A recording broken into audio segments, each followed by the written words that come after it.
I think what's increasingly prevalent in the world is global warming and the rise of the green consumer. What we're seeing is that increasing outreach into the realms of sustainability, but also the importance of having recreational space. We're finding half the world's population now living in inner city centres, wanting the hustle and the bustle of inner city living.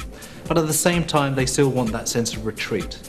They want to have that sense of rest and recuperation, health and well-being. And I think what's key to this scheme is the idea that you have the ability for inner city living, yet within the resplendence of recreational garden spaces. And it's not just recreational garden spaces on the ground. It's putting recreational garden spaces in the sky that offer health and well-being, social amenity, recreation. So what is central to the scheme is the idea of open space, and the open space that has a huge benefit to the occupants and those city dwellers, those families, those double income, no kids yet generation, so that there's a real sense of buzz and community. So open space is key. One of those key elements to the design within that open space is a recreational beach facility. I mean, it's going to be such an iconic feature. I don't think there's been anything like this in the world that is so interesting in that it's a beach within the city. Yes, sure, you can get sort of recreational beaches that are sort of made up for a particular period of time within a festival. I remember going to a beach in London within the sort of the arts and cultural festivals that take place down by the River Thames every year. But nevertheless, that's just a short period of time. This is a 24-hour, 12-month a year, 365 days a year environment that people will be able to enjoy. But it's not just about the beach. It's not just about being able to go and paddle in the water. It's all the other recreational facilities that support it.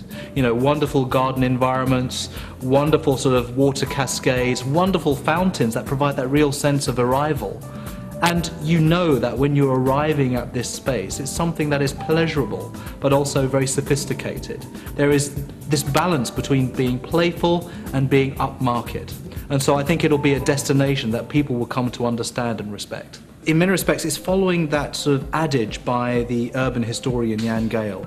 It's places, people, buildings, and in said order, please. What it means is that we're able to try and create places that people can enjoy. And with these open spaces, they're not just resulting on the ground, but they're also being brought up into the sky, so that there is this opportunity to not always have to travel groundwards, but actually enjoy distant views and amenities down below.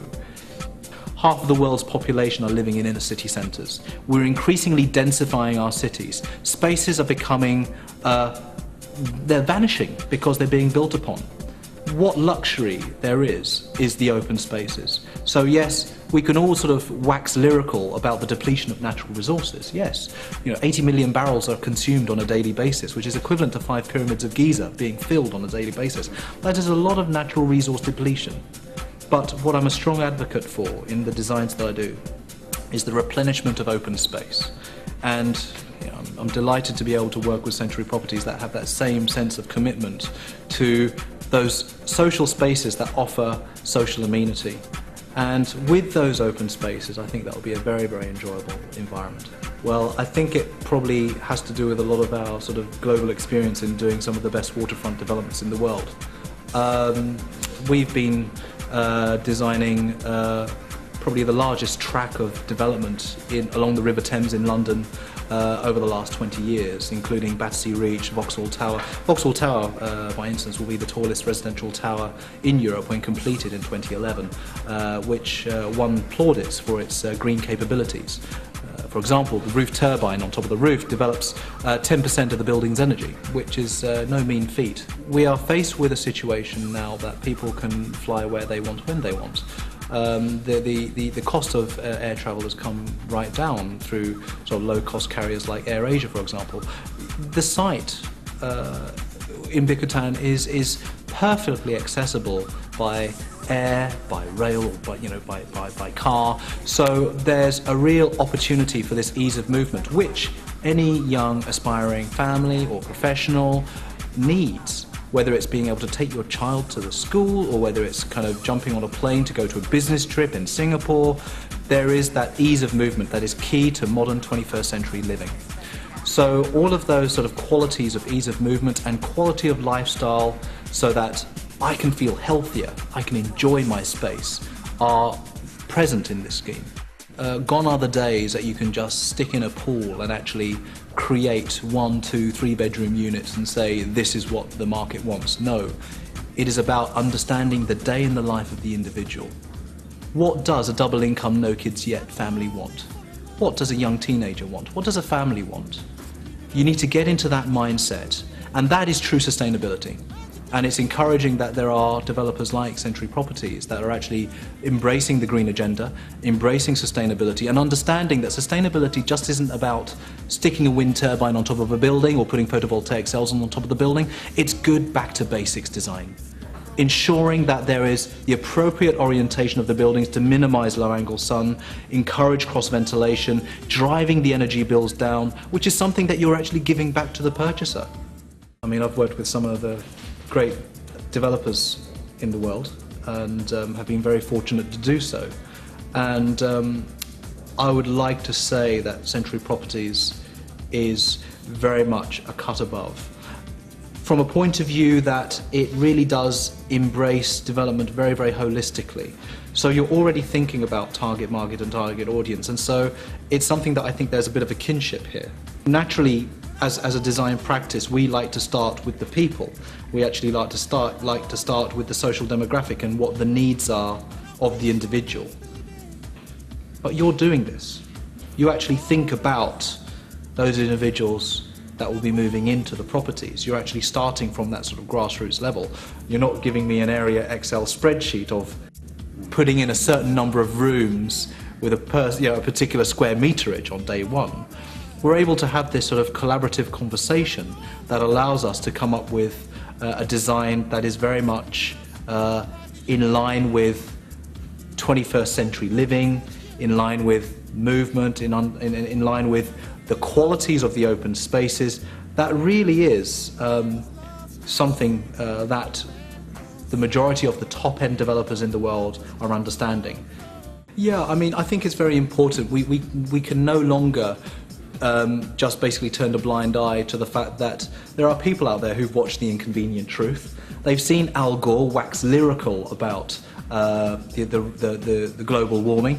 So we need to realise that, yes, we need to be saving our planet. And certainly one of the key design aspects, in addition to the open spaces and the wonderful, pleasurable environments that the people can enjoy in Azure, is the sustainable element. Looking at various sort of features that sort of minimize solar gain, reduce heat island effect, incorporate opportunities for natural ventilation, good quality daylight penetration, thus reducing the need for artificial lighting. All of these are back to basics approaches that don't necessarily add cost. Well, I mean, we are doing a very, very large project, which is actually 4 times bigger than Manhattan. This is basically demonstrating that sustainability can move from the micro scale of a carbon neutral house through to the macro scale of a complete city. It is basically a testimony to knowing sustainability and how some of those principles can be applied to a city. This is an 80,000 acre master plan that'll be basically a sustained growth city over a period of 30 years. And I guess we're very lucky to have a very good design team, master planning team, architecture team, interior team that can deliver projects from the macro scale to the micro scale. Okay, well, if only I could meet every single resident of Azure, because I think the most important thing is getting that sort of sense of feedback. I mean, when I was at university, or even prior, I always thought that it must be an amazing opportunity to actually see something from the sketch actually then be delivered physically into a building.